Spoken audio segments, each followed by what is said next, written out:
F'konferenza tal-aħbarijiet annwali fil-bini ta' Kastilja l-Prim Ministru Lorenz Gonzi tkellem dwar ir-rekords li skontu il-gvern tiegħu għamel fis-saħħa, il-finanzi, ix-xogħol, l-ambjent u l-edukazzjoni.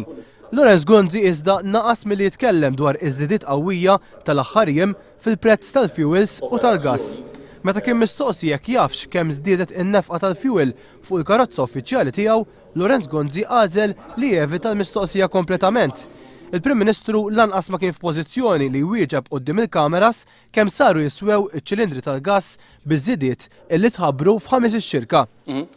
Naħseb mistoqsija li tweġiba tagħha hija pubblika, kulħadd jaf kemm huma l-prezzijiet, kulħadd jaf x'ġie awtorizzat mill-awtorità kompetenti f'pajjiżna li hija l-awtorità tar-riżorsi. U ftit tal-jiem biss wara tħabbru żidiet rekord fil-prezz tal-fuels u l-gass, il-Prim Ministru ddikjara li huwa ma jaqbilx li jorħsu l-prezzijiet tal-gass u l-fuels.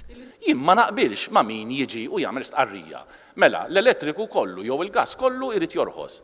Sitwazzjoni oħra li l-Prim Ministru wkoll evita milli jitkellem dwarha hija dik ta' Parlament illi fih ma jittieħdux voti.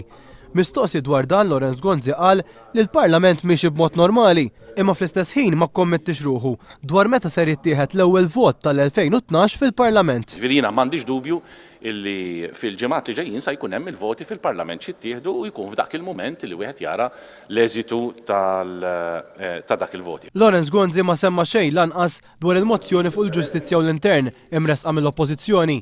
U għal-mistoqsija dwar l-inkwit intern li għandu fil-gvern, Lorenz Gonzi mhux biss ma semmix lil Franco De Bono bismu, anzi qal li jinsab fiduċjuż li ser jibqa' fil-gvern sal-aħħar. Prim Ministru, kemm inti fiduċjuż li l-aħħar sena ta' din il-leġislatura se tkun tista' tkompli twettaq il-programm tiegħek fl-isfond tal-problemi interni?